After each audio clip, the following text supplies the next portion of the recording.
తన కొత్త cinema promotion operation Valentine's కోసం రాజమండ్రి వచ్చిన మెగా కుటుంబ హీరో వరుణ్ తేజ్ మీడియా అడిగిన పొలిటికల్ ప్రశ్నలకు సమాధానం చెప్పారు. ఈ సందర్భంగా తనను బాబాయ్ పవన్ కళ్యాణ్ కోరిన, తన తండ్రి నాగబాబు కోరిన వచ్చే ఎన్నికల్లో ప్రచారం తప్పక చేస్తానని పేర్కొన్నారు. అలాగే రాబోయే ఎన్నికల్లో అనకాపల్లి నుంచి తన తండ్రి నాగబాబు ఎంపీగా పోటీ చేయబోతున్నారనే ప్రచారంపై తనకు ఇంకా క్లారిటీ రాలేదని పేర్కొన్నారు. అంటే నాకు అది అది పార్టీల్లో వాళ్ళు చెప్తారు అన్ని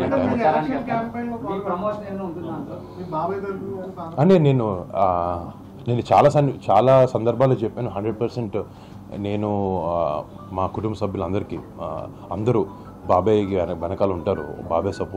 బాబాయ్కి సపోర్ట్గా మేము అందరం ఎప్పుడు ఉంటాం. అండ్ మా అవసరం ఎలా ఉందనేది, ఎలా చేయగలుగుతాం, మేము ఏం చేయగలుగుతాం అనేది మా ఇంట్లో పెద్దవాళ్ళు మాకు చెప్తే, వాళ్ళు ఏం చెప్తే అది మేము చేయడానికి అయితే ఎప్పుడు రెడీ. అదే అని చెప్పేది. అంటే అసలు మా ఇంట్లో వాళ్ళు మేము అందరం ఎలా పెరిగి అంటే, మా పెద్దోళ్ళు ఏమంటే మేము అదే చేస్తాం. మేము అలాగే పెరిగాం. ఎప్పటికీ వీఆర్ లైక్ ఫ్యామిలీ అండ్ మేము ఎప్పుడు అలాగే కలిసి ఉంటాం కూడా. అండ్ మా పెద్దనాన్నగారు, మా బాబాయ్ గారు ఏం చెప్పినా, మా నాన్నగారు ఏం చెప్పినా, ముగ్గురు బ్రదర్స్ కాబట్టి వాళ్ళ ముగ్గురు కలెక్టివ్గా ఒక్కొక్కసారి ఒక సిచ్యువేషన్లో ఒక్కొక్కరు డెసిషన్ తీసుకుంటారు. వాళ్ళ ముగ్గురు మాటలే మేము అందరం చాలా జాగ్రత్తగా విని వాళ్ళు ఏం చెప్తే చేస్తాం. ఎవరు చెప్పట్లేదండి అంత బాగా.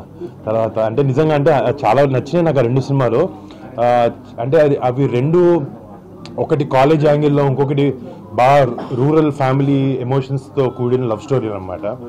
ఆ 2 అంత మంచి సినిమాలు చేసిన తర్వాత మళ్ళీ సార్ చేస్తే దానికన్నా బాగుండాలనే ఉద్దేశంతో వెయిట్ చేస్తున్నాను. బట్ వచ్చినాయి కానీ కథలు అంత తొలి ప్రేమ ఫిదా కన్నా బాగుండే కథలు ఇంకా రాలేదు. పెళ్లి చేస్తున్నా కదండి. ఎవరండి? మా చెల్లి నిన్నే యాక్టింగ్, అదంతా ఏదో సోషల్ మీడియాలో సగం చెప్పాలి.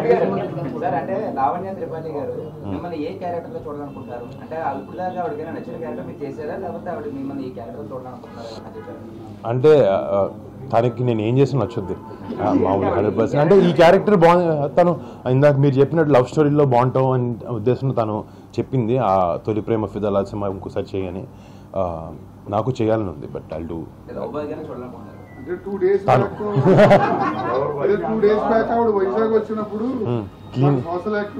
అవునండి, చెప్పింది. ఏదండి అది క్వశ్చన్ దాంట్లో నుంచి వచ్చింది. సోషల్ యాక్టివిటీలోనే ఇన్ని చూడాలనుకున్నాను. అలాగా అది బయట, అది నిజ జీవితంలో ఆబ్వియస్లీ సోషల్. సినిమాల్లో అంటే ఎంటర్టైన్మెంట్ కాబట్టి రకరకాలవి ఒక యాక్టర్గా ఇందాక ఆయన చెప్పినట్టు ఒక యానిమల్ లాగా, లేకపోతే ఒక ఫిదా లాగా, లేకపోతే ఒక బాహుబలి లాగా ప్రతి యాక్టర్కి కోరికలు ఉంటాయి డిఫరెంట్ క్యారెక్టర్స్ చేయాలని. అది ఆబ్వియస్లీ మనం ఎంత బాగా రాణిస్తాం అనే దాన్ని బట్టి చూసి ఎత్తుకొని మంచి సినిమా చేయాలనేది మాత్రం ప్రయత్నంలో ఉంటాను.